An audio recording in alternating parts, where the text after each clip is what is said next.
The Hustler Nation Intelligence Bureau is led by Dennis Itumbi, and after several commotions caused by Azimio team overnight, he posted in social media alarming messages to Deep State. He wrote, "Agents are reporting a highly coordinated attack on the IEBC process spearheaded by the Deep State from State House. Stage 1.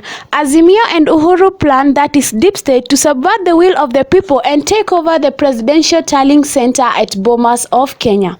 Stage 2. We have credible and verified reports that the top Azimio leadership met at State House yesterday, the 12th of August 2022, under the chairmanship of Uhuru Kenyatta, and they resolved the following. 1. That they had tallied the results and Raila had legitimately lost the elections to Ruto.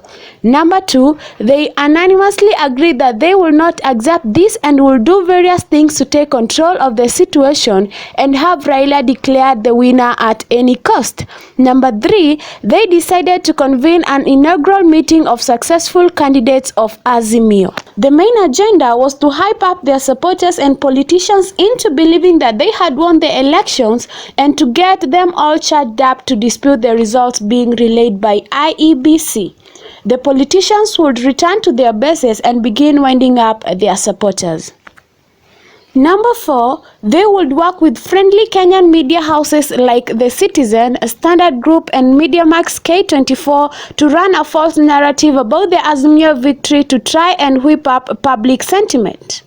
A statement to this effect signed by SK Macharia and Gideon Moi is currently circulating. Number 5, so serious is the Citizen plan that SK has this evening tried to force senior editors to carry the statement live on air. The statement is supposed to call the election in favor of Raila.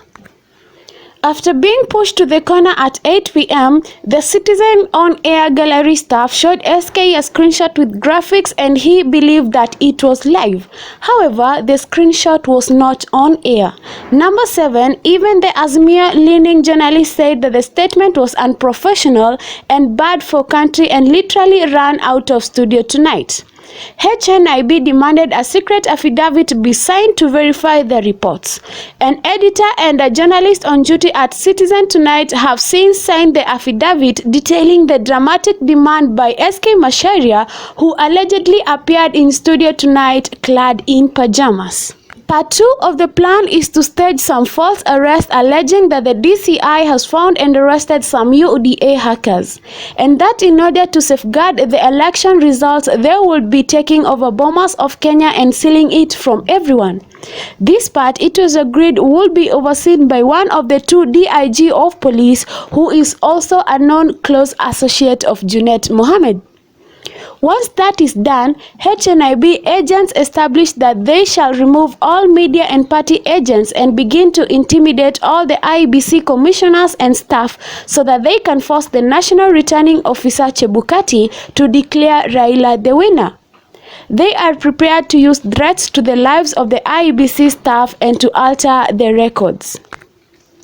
Once they do this, they shall use the deep state machinery to suppress the people and force UDA to go to court or streets where they shall cause bloodshed and try to brand UDA and Ruto as election villains.